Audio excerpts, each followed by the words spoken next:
Karena setiap kali Bilal datang ke masjid, maka Bilal akan melihat rumah Nabi di sebelahnya yang di dalamnya ada kuburan Rasul.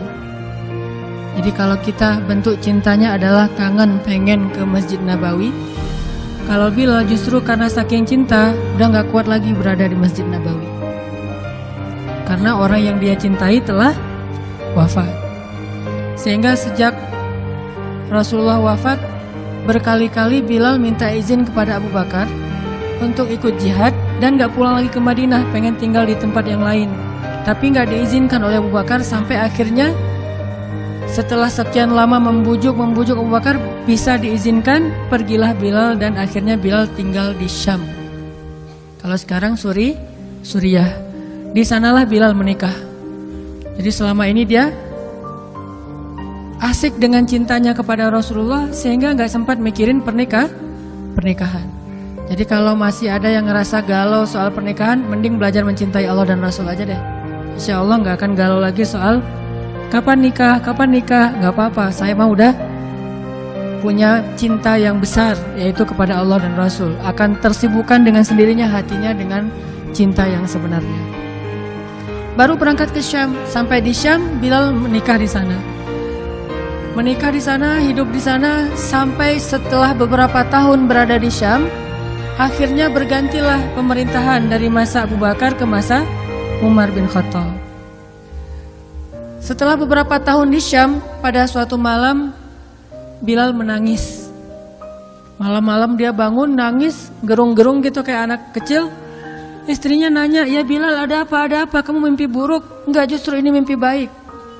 "Mimpi apa?" "Aku mimpi ketemu dengan Rasulullah SAW." Dan Rasulullah bersabda, "Siapa yang melihat aku dalam mimpi, berarti dia melihat aku dalam kenyataan." Aku bertemu dengan Rasulullah di dalam mimpi dan Rasulullah berkata, "Ya Bilal, kami rindu kepadamu. Sudah lama engkau tidak mengunjungi kami ya Bilal." Setelah bangun dari mimpi itu, Bilal semakin rindu kepada Rasul, merasa bersalah udah lama gak menjenguk Rasulullah. Akhirnya Bilal pun memutuskan untuk, kalau bahasa kita mah umroh, memutuskan untuk ziarah ke makam Rasul. Berangkat Bilal dari Syam, umroh ziarah ke makam Rasul. Melihat Bilal masuk lagi ke kota Madinah, penduduk Madinah itu berasa seperti hidup lagi di zaman Rasul. Senang gitu, dan Umar sangat senang dengan kedatangan Bilal. Sehingga selesai Bilal sholat, selesai Bilal ibadah sunnahnya, termasuk menjenguk atau berziarah ke makam Rasul dan Abu Bakar.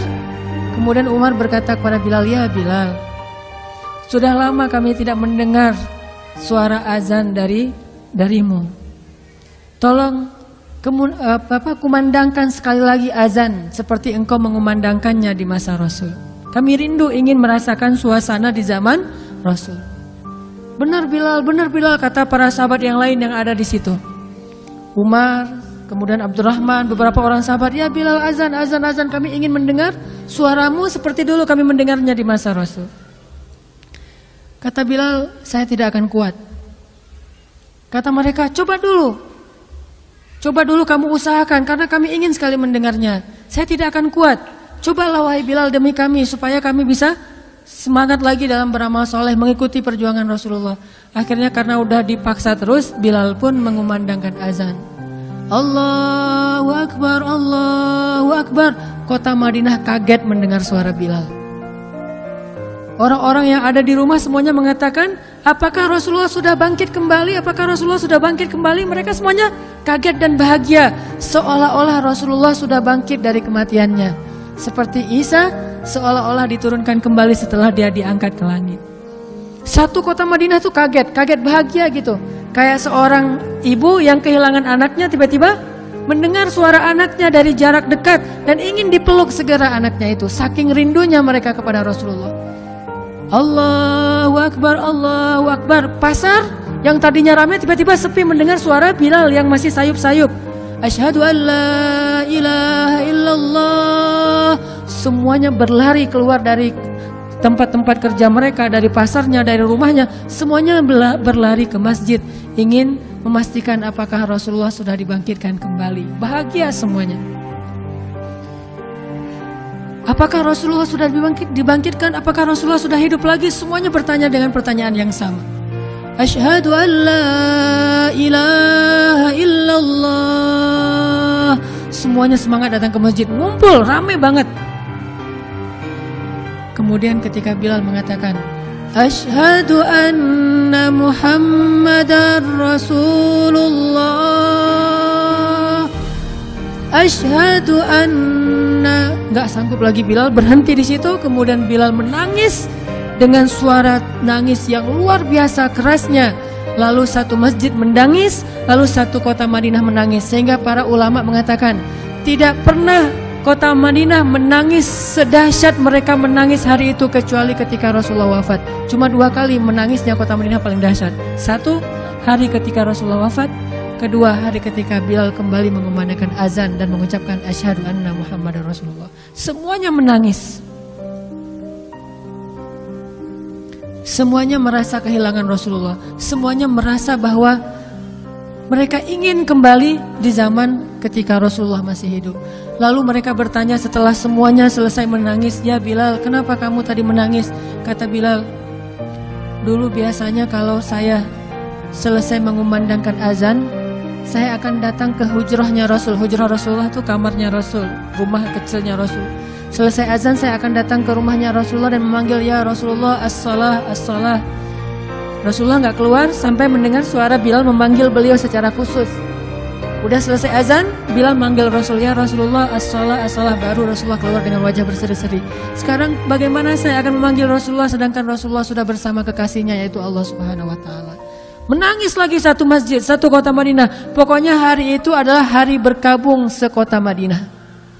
Hari menangisnya kota Madinah, saking rindunya mereka kepada Rasulullah. Bagaimana dengan kita ketika mendengar suara azan dan muazin mengucapkan nama Rasulullah SAW? Di situ kelihatan apakah kita mencintai Rasulullah lebih dari apapun juga setelah Allah Subhanahu wa Ta'ala. Kalau tidak, fatarabbasu, hati-hati. Kalau tidak, fatarabbasu, tunggu aja. Na'udzubillah min dzalik. Berarti masih ada kemunafikan dalam hati kita. Bagaimana kita, apakah hati kita merasa gemetar, bergetar ketika kita mendengar suara seseorang mengatakan Muhammad sallallahu alaihi wasallam, Rasulullah sallallahu alaihi wasallam? Apakah hati kita bergetar seperti bergetarnya hati seorang kekasih ketika mendengar suara kekasihnya, nama kekasihnya disebutkan? Kalau yang pernah jatuh cinta banget, jatuh cinta berat, pasti tahu banget gimana rasanya ketika ada seseorang yang menyebutkan nama orang yang dia cintai. Pasti berubah suasana perasaannya, hatinya, ekspresi wajahnya, itu pasti. Kalau yang pernah merasakan cinta berat. Kalau yang belum pernah, ya tanya aja ke yang udah pernah. Itu pasti tuh. Namanya misalnya ditulis di mana? Saya pernah ya, pas saya lagi umroh, di hotel itu ada satu gate, nama gate-nya itu nama istri saya. Langsung saya fotoin, cekrek. Langsung saya send ke istri saya, ini nama kamu ada di gate yang masuk ke masjid. Namanya ada di gate salah satu hotel di Mekah. Pas saya baca itu kayak ada beda gitu dengan membaca gate-gate yang lain. Walaupun ada gate Abdul Aziz, King Fahad atau apa segala macam. Ini ada satu gate bukan di masjid sih. Kalau di masjid keren banget istri saya. Di hotel gitu, gate-nya itu menuju ke masjid, nama istri saya. Nama panggilan sayang saya kepada istri saya. Itu beda hasilnya, beda rasanya. Bagaimana ketika nama Rasulullah Sallallahu Alaihi Wasallam disebutkan? Apakah kita mencintai nama itu? Muhammad. Sehingga kita ingin memberikan nama itu kepada anak kita. Atau kita senang dipanggil Muhammad. Orang Arab kalau nggak tahu namanya pasti memanggilnya Muhammad, gitu kan? Bukan, saya bukan Muhammad, saya Hanan. Enggak, saya Muhammad. Nama saya Hanan, tapi saya cinta dengan Muhammad. Atau mereka manggilnya ya Abdullah. Kalau dipanggil oleh orang Arab Abdullah ya, jangan bilang saya bukan Abdullah. Abdullah. Enggak, saya bukan Abdullah. Terus kita hamba siapa kalau bukan hamba Allah kan ya? Abdullah itu panggilan universal. Semua manusia itu Abdullah. Dan secara akhlak kita harusnya senang dipanggil Muhammad, orang yang terpuji akhlaknya. Muhammad, alhamdulillah, mudah-mudahan sesuai dengan nama yang diberikan kepada saya. Walaupun nama aslinya bukan itu. Abdullah, ya saya Abdullah. nama saya Hanan gitu. Bukan Abdullah. Terus saya siapa? Kan nggak mungkin kan? Semua kita adalah Abdullah. Begitulah cintanya Bilal, cintanya para sahabat kepada Rasulullah, rindu kepada Rasulullah SAW. Terus bagaimana cara kita sekarang mencintai Rasul sementara Rasulullah sudah nggak ada? Apakah hanya dengan menangis ketika mendengar namanya disebutkan dalam lantunan azan? Ada cara lain. Cara kita mencintai Rasulullah setelah Rasulullah tidak ada adalah mencintai para pewaris-pewaris Rasul.